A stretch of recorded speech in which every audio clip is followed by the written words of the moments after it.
जोजो किड्स। बकरी और शेर। एक दिन जंगल में शेर अपने खाने की खोज कर रहा था। तभी उसे बकरी के पैरों के निशान मिले। वाह, आज तो बकरी का स्वादिष्ट मांस खाऊंगा, मजा आ जाएगा। शेर आगे बढ़ता है। शेर आगे बढ़ा तो उसने देखा बकरी घास खा रही है। शेर ने खुशी से जोर की दहाड़ मारी। बकरी समझ गई। अरे अरे ये तो शेर है, भागो भागो। बकरी बहुत फुर्तीली थी। जैसे ही शेर ने उस पर झपट्टा मारा, वह सीधा जाकर पास के कुएं में जा गिरी, जो बिल्कुल सूखा हुआ था। बाहर आओ, मुझे भूख लगी है। बाहर आओ, मुझे बहुत भूख लगी है। जल्दी बाहर आओ। शेर बहुत गुस्से में था, मगर बकरी बहुत होशियार थी। वो डरी नहीं, बल्कि बोली, मुझे बाहर निकलने का रास्ता नहीं पता, और मुझे मेरे माँ ने चढ़ना उतरना भी नहीं सिखाया। मैं बाहर कैसे आऊँ? शेर गुस्से में आग बबूला हो गया। लगता है तुम ऐसे नहीं मानोगी, मुझे ही कुछ करना होगा। शेर ने आओ देखा ना ताओ और सीधा जाकर कुएं में कूद गया। फिर क्या था, चालाक बकरी तुरंत कुएं से बाहर आ गई। मुझे माँ ने सब सिखाया है, तुमसे बचना भी सिखाया है। अब मैं तो निकल गई, तुम निकल कर बताओ। मैं बेचारा शेर एक बकरी के आगे हार मान चुका था, क्योंकि उसे बाहर निकलने का रास्ता भी नहीं पता था। और इतने भारी शरीर के साथ वो बाहर आता भी कैसे? समझदार बकरी ने अपनी जान बचा ली। मैं चलती हूँ, तुम यहीं रहना। दो चूहे टिंकू और मिंकू एक बड़े से जंगल में रहते थे। वो दोनों बहुत अच्छे दोस्त थे। हर समय वो साथ साथ रहते थे, एक साथ खेलते, एक साथ हर काम करते। एक दिन दोनों नदी के किनारे घास पर मजे से सो रहे थे। अचानक एक जोर की आवाज आई। दोनों डर के जाग गए और घबराकर इधर उधर भागने लगे। अरे ये कैसी आवाज है? अरे बहुत डर लग रहा है, छुप जाते हैं कहीं। तभी उन्हें फिर से वही आवाज दोबारा सुनाई। अरे ये कैसी आवाज है? तभी उन्होंने देखा कि एक बड़ा सा हाथी मस्त चाल से नदी की तरफ आ रहा है। उसके पैरों की आहट से सभी छोटे छोटे जानवर घबराकर इधर उधर भाग रहे हैं। हाथी ऐसे मस्त चाल चल रहा है कि कोई भी उसके पैरों के नीचे आ जाएगा। हमें यहाँ से दूर भाग जाना चाहिए। अरे दूर नहीं जाएंगे, पास के पेड़ पर चढ़ जाते हैं। हाँ, चलो। टिंकू और मिंकू झट से पास के पेड़ पर चढ़ गए। पेड़ पर उन्हें मिनी गिलहरी मिलती है। अरे तुम दोनों मेरे पेड़ पर क्या कर रहे हो?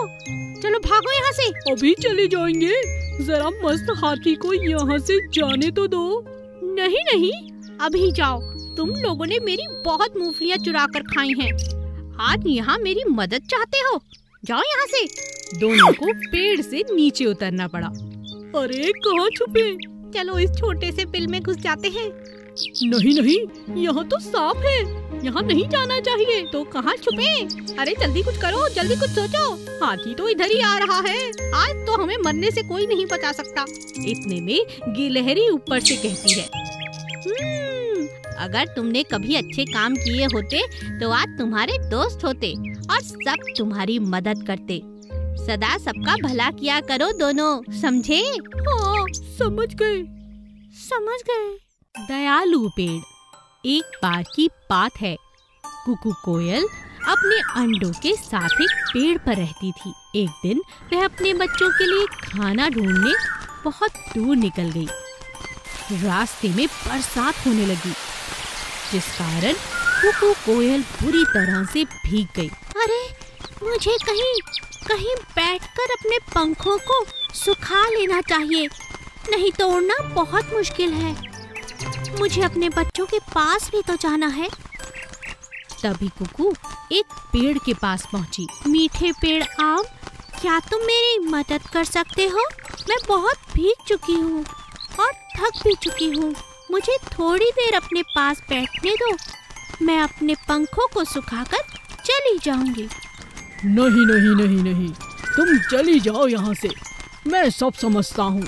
तुम्हारी नजर मेरे मीठे मीठे आम पर है। तुम यहाँ से चली जाओ अभी। बेचारी कोयल वहाँ से चली गई और पहुँची दूसरे मीठे पेड़ के पास। मीठे पेड़ पपीते, क्या मैं तुम्हारी डाल पर बैठकर कुछ देर आराम कर सकती हूँ? मैं बहुत थक चुकी हूँ और मेरे पंख बुरी तरह भीग चुके हैं। मुझे बहुत ठंड भी लग रही है। नहीं नहीं नहीं नहीं, मुझे किसी को खुद पर बिठाना पसंद नहीं। और वैसे भी मेरे पपीते बहुत मीठे हैं। अगर तुमने खाया तो मुझे अच्छा नहीं लगेगा। तुम यहाँ से चली जाओ और किसी पेड़ पर बैठ जाओ। निराश होकर कुकू वहाँ से चली गई।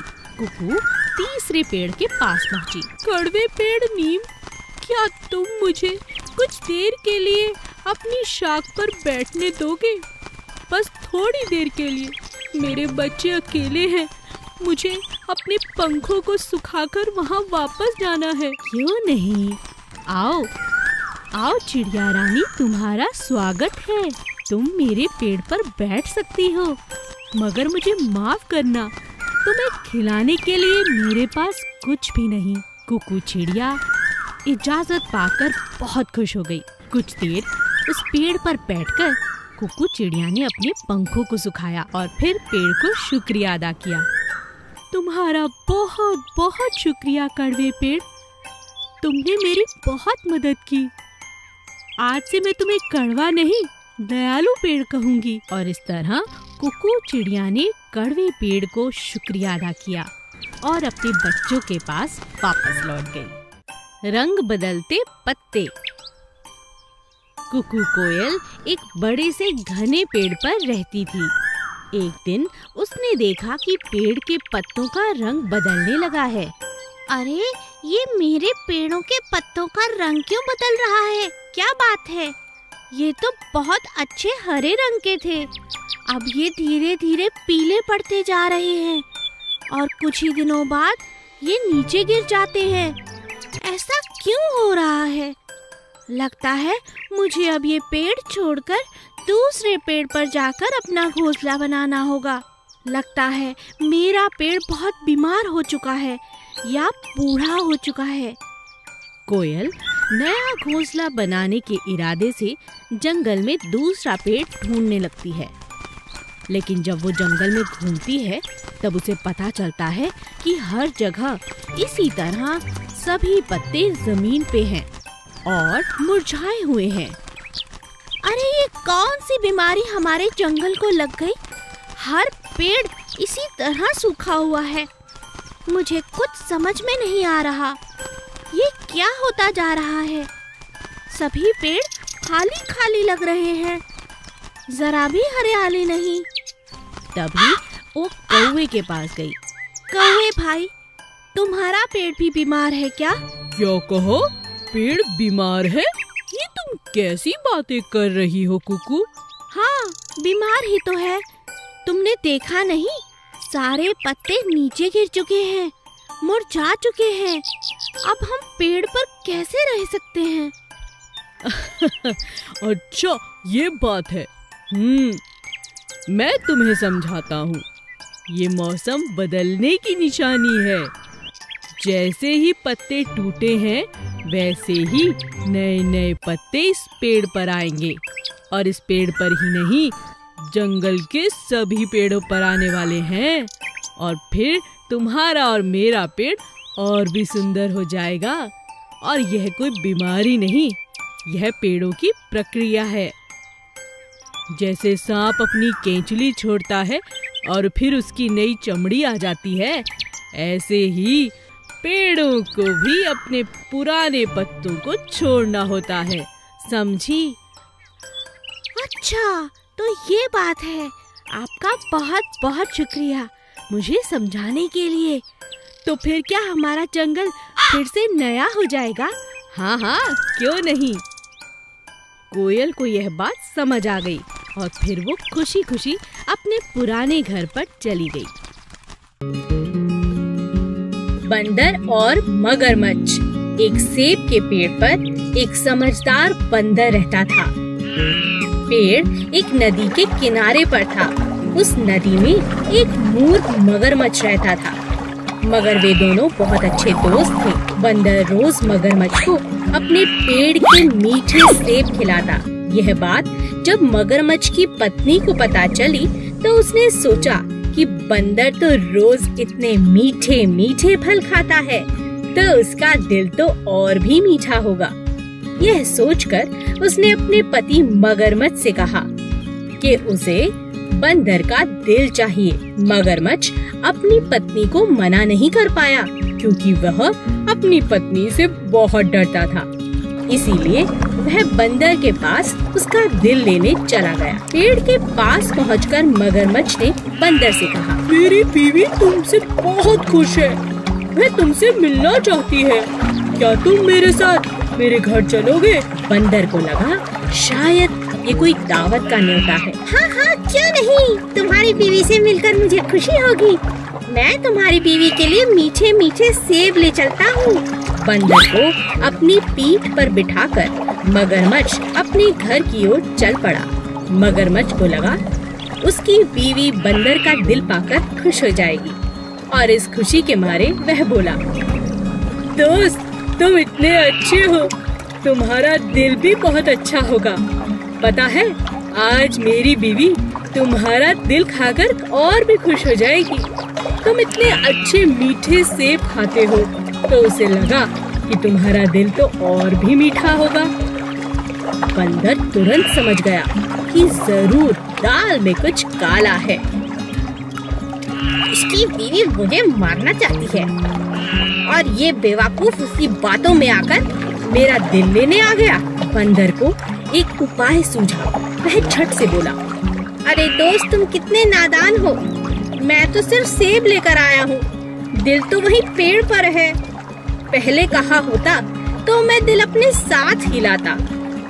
अब इस तरह बिना दिल के जाएंगे तो आपकी बीवी नाराज होंगी। चलिए मुझे वापस पेड़ के पास ले चलिए, मैं अपना दिल तुरंत ले आता हूँ। हाँ हाँ, ये ठीक रहेगा। बंदर ने अपनी चाल चल ली। उसे अपनी जान जो बचानी थी। जब मगरमच्छ बंदर को लेकर पेड़ के पास पहुंचा, तब बंदर झट से पेड़ पर चढ़ गया और बोला, अरे मूर्ख, तू बहुत दगाबाज दोस्त है। अपनी बीवी के लिए अपने दोस्त का दिल खिलाने वाला था। शुक्र है रास्ते में तूने मुझे सच बता दिया और मैंने अपनी जान बचा ली। चला जा यहाँ से, तुझे और तेरी बीवी को ना दिल मिलेगा और ना ये मीठे सेब, समझे? एक बड़े से अमरूद के पेड़ पर गौरैया चिड़िया अपने अंडों के साथ रहती थी। एक एक करके चिड़िया के अंडे बाहर आने लगे। चिड़िया यह देखकर बहुत खुश थी। उसके प्यारे प्यारे चूजे उसे और प्यारे लगते थे। चिड़िया रोज सुबह उनके लिए खाना लेने जाती और शाम को बड़े प्यार से वह खाना उन्हें खिलाती। धीरे धीरे चिड़िया के बच्चे बड़े होने लगे और वह अपने लिए खाना भी ढूंढने लगे। कई दिन बीत जाने के बाद भी एक अंडे में से चूजा अभी तक बाहर नहीं निकला था। चिड़िया को इस बात से बहुत चिंता होने लगी और वह कोयल के पास मदद के लिए गई। बहन कोयल, बहुत दिनों से मेरे अंडे बाहर आ चुके हैं, लेकिन उनमें से एक अंडे में से चूजा बाहर नहीं आया। मैं क्या करूं? मुझे बहुत चिंता हो रही है। ऐसा तो मैंने भी कभी नहीं देखा। ऐसा तो मैंने भी कभी नहीं सुना बहन। चलो स्वामी जी के पास चलते हैं, उनके पास इसका कोई ना कोई हल जरूर होगा। चलो चलते हैं। हाँ हाँ चलो। चिड़िया और कोयल स्वामी जी के पास मिलने पहुँचे। नमस्ते स्वामी जी, आप कैसे हैं? क्या बात है, कैसे आना हुआ? मैं तुम्हारी क्या मदद कर सकता हूँ? चिड़िया सारी बात स्वामी जी को बताती है। अच्छा, तो ये बात है। चलो मैं चल कर देखता हूँ। चिड़िया, कोयल और स्वामी जी घोंसले के पास पहुँचते हैं। अरे ये क्या? ये कोई अंडा नहीं है। तुम्हें अपने अंडे को पहचानने में जरूर कोई भूल हुई है। मुझे लगता है यह एक खिलौना है। मैंने कई बार गांव के बच्चों को इससे खेलते हुए देखा है। मेरा भरोसा करो और इसे एक बार नीचे फेंक कर देखो। नहीं नहीं स्वामी जी, इस तरह तो मेरा अंडा फूट जाएगा। नहीं नहीं चिड़िया रानी, मेरा भरोसा रखो, ये एक खिलौना ही है। चिड़िया ने दिल पर पत्थर रखकर स्वामी जी की बात को मान लिया। स्वामी ने अंडे को लिया और जमीन पर जोर से फेंका। अंडा फूटा नहीं, बल्कि वह टप्पा खाने लगा जैसे कोई गेंद हो। सच में वो एक खिलौना, एक गेंद ही थी। यह देखकर सभी हंसने लगे। Please subscribe.